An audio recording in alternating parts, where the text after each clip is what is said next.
Hello everyone, कैसे हैं आप? मैं श्वेता शर्मा आपका एक बार फिर से स्वागत करती हूं आपके अपने यूट्यूब चैनल में, श्वेताज किड्स चैनल।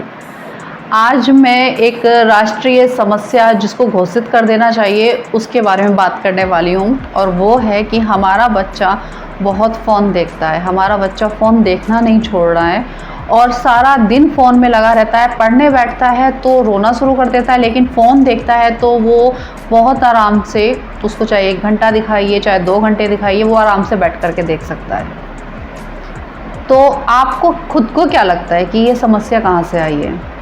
मैं आपको बताती हूँ, ये समस्या हमने खुद उनको दी है, क्योंकि हम अपने काम से फ्री होते हैं और हमारा सबसे पहले ध्यान जाता है कि फ़ोन पे उठा करके देखना है किसका मैसेज आया है, फेसबुक पे किसने क्या अपलोड किया है, कौन क्या कर रहा है, ये हमें सब चेक करना होता है ना, बिकॉज़ इसके बिना हमारी ज़िंदगी चल ही नहीं पाती। उठे तो हम सबसे पहले अपना फ़ोन उठाते हैं और हमें व्हाट्सएप पे बहुत सारे लोगों को मैसेज भेजना होता है। हमें बहुत लोगों को गुड मॉर्निंग, गुड नाइट, ये बहुत सारी एक्टिविटीज़ हमें करनी होती है। और फिर हम ये सोचते हैं कि हमारा बच्चा फ़ोन देखना कैसे छोड़ेगा। देखिए, पहले खुद को कंट्रोल कीजिए तो आप बच्चों को कंट्रोल कर सकते हैं। हमारे बच्चे वही सीखते हैं जो हमसे देखते हैं, जो हमसे वो सीखते हैं वही हमारे बच्चे हमको रिटर्न करते हैं। तो प्रॉब्लम अगर हमने क्रिएट की है तो सॉल्यूशन भी हमें ही ढूंढना होगा। और बच्चा फ़ोन देखता है, आप एक साथ उसकी इस एक्टिविटीज़ को, फ़ोन देखने की लत को नहीं छुटा सकते, तो आप धीरे धीरे उसका टाइमिंग सेट कीजिए कि आपको 5 मिनट्स या 10 मिनट्स आपको फ़ोन देखना है। देखिए, हर चीज़ का फ़ायदा और नुकसान दोनों ही होते हैं। आजकल बच्चे इतने एक्टिव हो गए हैं फ़ोन देखते देखते कि उनको स्कूल जाते नहीं है, लेकिन उनको बहुत राइम्स भी पता होती हैं, बहुत चीज़ें मालूम भी होती हैं, और जैसे जैसे बच्चे बड़े होते हैं तो बहुत ज़्यादा हमको जानकारियाँ भी मिलती हैं। लेकिन प्रॉब्लम तब बच जाती है कि जब उसका असर ज़्यादा होने लगे। अपने बच्चों की टाइमिंग सेट कीजिए कि आपको उतने टाइम से ज़्यादा फ़ोन नहीं देखना है। आप उनका टाइम टेबल सेट कीजिए कि उनको किस टाइम पर क्या काम करना है, यानी कि उनके पढ़ने का टाइम, उनके सोने का टाइम। बीच में उनको पावर नैप की भी ज़रूरत होती है, क्योंकि बच्चे इतने एक्टिव होते हैं कि वो उठकर सोकर उठते हैं और एकदम से हाइपर होकर के काम बिगाड़ना शुरू, खेलना कूदना शुरू। शायद आपकी एनर्जी उतनी काम नहीं करती, लेकिन उनमें एनर्जी एकदम से भरपूर हो जाती है, और उनके बचपन को देखते हुए उनमें एनर्जी होनी भी चाहिए। तो उनको ऐसा कोई टाइम सेट होना चाहिए कि जहाँ उनको पावर नैप लेने का मौका मिले। उसके बाद में उन्हें कितना टाइम तक टीवी देखना है, या फिर आप फ़ोन उनको दिखाना चाहते हैं तो फ़ोन का टाइम भी सेट कर लें।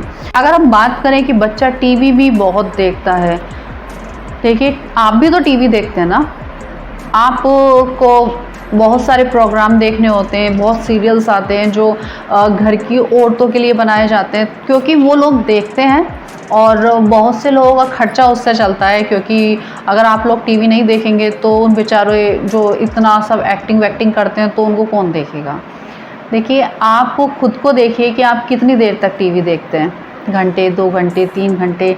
बहुत से लोगों को मैंने देखा है कि उनका कोई टाइम सेट होता है, 6 बजे से मेरा प्रोग्राम शुरू होता है, 9 बजे तक देखना। 3 घंटे मायने होता है। तो आप वही चीज़ तो अपने बच्चों को सिखा रहे हैं। ऐसे बच्चे सीख गए हैं कि उनको टीवी के आगे बैठना है और टीवी के आगे बैठ करके उनको देखना है, और आप ये बच्चे एक्टिविटीज़ करते हैं तो हम परेशान होना शुरू कर देते हैं। तो आपको खुद को कंट्रोल करना है। तब जब आप अपने आप को कंट्रोल करेंगे तब आप अपने बच्चों को भी बोल सकते हैं। बोलते हैं कि भाई हमारे पास बहुत काम होता है, या हम वर्किंग है, या हमें उतना टाइम नहीं मिल पाता है। तो कोई बात नहीं, अगर हमारा बच्चा उतना उस टाइम तक बिज़ी रहता है, या फिर बच्चा बहुत ज़्यादा शैतानी करता है, हम लोग ऑफिस से आए हैं या हम अपना काम करके थक गए हैं, तो हमारे सर में दर्द होना शुरू हो जाता है।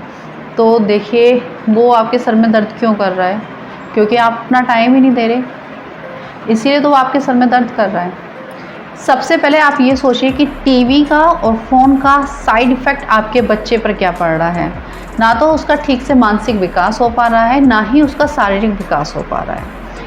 क्योंकि बच्चा टीवी और फ़ोन देखते हुए जब कुछ भी खाता है तो वो उसको ठीक से पचा नहीं पाता, जिससे उसको पेट की परेशानियां बहुत ज़्यादा बढ़ जाती हैं। उसकी पाचन शक्ति बहुत कमज़ोर हो जाती है। मानसिक विकास की बात करें तो बच्चे का मानसिक विकास भी ठीक से नहीं हो पाता, क्योंकि बच्चों का जो सोचने की क्षमता है वो फ़ोन और टीवी तक ही सीमित रह जाती है। वो उस कल्पनाओं को सही मानने लगता है जो वो टीवी में देख रहा है, जो टीवी में वो सीख रहा है। कुछ मैजिक होता है तो उसको लगता है कि रियल लाइफ में भी ऐसा मैजिक हो सकता है। अगर वो किसी तरह के भूत प्रेतों को टीवी पर देखता है, उनको देख देख करके बढ़ रहा है, पल रहा है, तो वो चीज़ें उसके दिमाग पर असर करना शुरू कर देती हैं और धीरे धीरे ये चीज़ें बहुत हाइपर होने लगती है। बच्चे में तनाव बढ़ने लगता है। इसके अलावा अगर हम बात करें तो ऐसे बच्चे कभी भी सामाजिक नहीं हो पाते और फिर पेरेंट्स का क्वेश्चन होता है कि हमारा बच्चा जब कोई हमारे घर में आता है तो बड़ा ही शर्मीला है, या फिर हमारे कोई आया तो उसने बड़ा मतलब ज़िद्दी सा बिहेव किया, तो वो सुनता ही नहीं है हमारी। इस तरह का जो इफ़ेक्ट है ये सिर्फ फ़ोन का ही प्रेशर है। टीवी से ज़्यादा खतरनाक फ़ोन होते हैं, जैसे कि आपको पता ही है कि उसमें बहुत ही खतरनाक किरणें निकलती हैं जो आपकी आँखों को और आपके दिमाग को बहुत ही इफ़ेक्टेड करती हैं। अगर आप चाहते हैं कि आपका बच्चा टीवी देखे तो आप टीवी के लिए एग्री कर सकते हैं, क्योंकि टीवी और बच्चे के बैठने में काफ़ी डिस्टेंस होती है तो वो उतना उसका फ़र्क नहीं पड़ता है। टीवी भी एंड्रॉयड आने लगे हैं तो आप वहाँ पर उनको राइम्स दिखा सकते हैं या फिर कुछ ऐसी एक्टिविटीज़ दिखा सकते हैं जहाँ बच्चा कुछ नया सीख सकता है।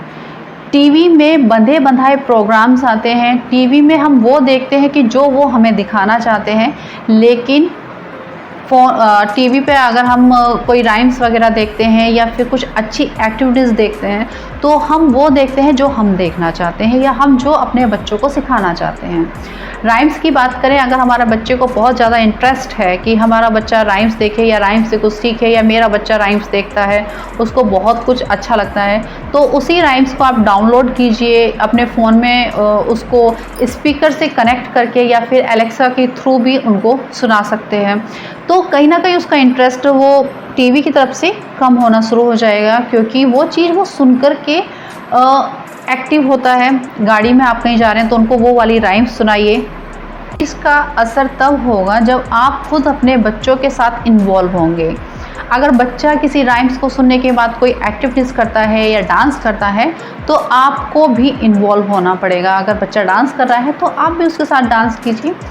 इसके अलावा आप जब भी आपके पास टाइम है तो आप अपना टाइम अपने बच्चों को दीजिए।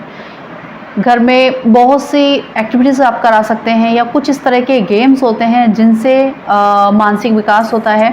मैं अक्सर अपने वीडियो अपलोड करती हूँ अपने यूट्यूब चैनल पर, जहाँ पर इसी तरह के टॉयज़ या गेम की बात होती है। आप जब छोटे थे तो आप बचपन में क्या खेलते थे? लंगड़ी टांग का खेलना, हाइड एंड सीक का खेलना, कुछ इस तरह के गेम होते थे जहां आप बहुत टाइम अपना स्पेंड कर देते थे। हर चीज़ का इफ़ेक्ट था। आप भागते हैं, आप छुपते हैं, आपका दिमाग तेज होता है, आपके अंदर एनर्जी आती है। अपने बच्चों के साथ भी यही करना है कि आप उनके लिए टाइम निकालें, और टाइम जब निकालते हैं तो उनके साथ ऐसी एक्टिविटीज़ करिए जिससे उनका शारीरिक विकास हो सके। वो भागेंगे, दौड़ेंगे तो उनको भूख लगेगी, उनकी जो दिमाग की एनर्जी है वो थोड़ा कम होगी। जो कम एनर्जी होगी क्योंकि उसने जो एक्टिविटीज़ करी, शारीरिक एक्टिविटीज़ करी, तो उससे उसका जो गुस्सा है, जो उसकी एनर्जी में वो गुस्सा दिखाता है, तनाव दिखाता है, तो आप उस चीज़ को बहुत कंट्रोल कर सकते हैं। तो एक बार आप इसको ट्राई करके देखिए, आप बहुत हद तक महसूस करेंगे कि हमने अपने बच्चे की फ़ोन देखने की लत को छुड़ाया। बच्चे को सामाजिक बनाना बहुत ज़रूरी होता है। आजकल हमारे साथ हमारे बच्चे भी समझने लगे हैं कि हमारी जो दुनिया होती है वो फेसबुक, ट्विटर, इंस्टाग्राम, इस तरह के ऐप या व्हाट्सएप पर ही सीमित हो गई है। जाइए, उनके साथ घूमिए, बच्चों को और बच्चों के साथ मिलने दीजिए, सीखने दीजिए। हमें लगता है कि हमारे बच्चे को वो धक्का ना दे दे, उसको चोट ना लग जाए। अरे भाई, आप भी छोटे थे तो आपने भी ये सब चीज़ें झेली। इससे कोई ये नहीं है कि उसको कोई ज़्यादा हार्मफुल चोट लग गई है। देखिए, बहुत ज़्यादा ध्यान आपको रखना होता है क्योंकि आप एज ए पेरेंट्स उसके रक्षक भी होते हैं। सेफ्टी करते हैं ना आप अपने बच्चे की, तो उसको भी ध्यान दीजिए। ये भी नहीं होना चाहिए कि बच्चे को हमने छोड़ दिया, बच्चा घूम रहा है गली गली मोहल्ला मोहल्ला, और आप बेफिक्र होकर के अपना घर में काम कर रहे हैं या अपना सीरियल देख रहे हैं, क्योंकि भाई आपको सीरियल देखना है और सीरियल देखने में आप बिज़ी होना चाहते हैं, तो आप जो सोचते हो चलो ये जाएगा बाहर खेलेगा दोस्तों के साथ, तो हम अपना इतना टीवी देख सकते हैं। तो इस चीज़ को भी कंट्रोल करना होगा, क्योंकि आज के माहौल को देखते हुए आपके बच्चे की सेफ्टी भी सबसे ज़्यादा ज़रूरी है। दी रखें, टीवी से दूर रखें। इसके लिए बहुत सारी वीडियोस हैं मेरे, आप यूट्यूब चैनल पर सर्च कर सकते हैं, लिंक आपको डिस्क्रिप्शन बॉक्स में मिल जाएंगे सभी के, तो आप वहां से जा कर के देख सकते हैं। उम्मीद करती हूँ कि मेरी ये वीडियो आपको पसंद आती है तो प्लीज़ इसको लाइक कीजिए, शेयर कीजिए और कमेंट करके मुझे बताइएगा कि किस हद तक आपको ये वीडियो अच्छी लगी है और आपकी कहाँ तक मदद हो पाई है। तो और अगर आप मेरे चैनल पर पहली बार आए हैं तो प्लीज़ मेरे चैनल को सब्सक्राइब कीजिएगा और लोगों के साथ शेयर कीजिए ताकि औरों की भी हेल्प हो सके। और अगर आप कुछ और भी चीज़ें जानना चाहते हैं या आपकी कोई और भी समस्या है बच्चों को लेकर के, तो आप मुझे कमेंट करके बता सकते हैं, मैं आपके लिए सॉल्यूशन लाती रहूँगी। लेकिन अपने बच्चों को टीवी और फ़ोन से प्लीज़ दूर रखिए, क्योंकि ये आपके बच्चे के शारीरिक और मानसिक विकास को नहीं होने दे रहा है। तो मिलते हैं नेक्स्ट वीडियो में, तब तक के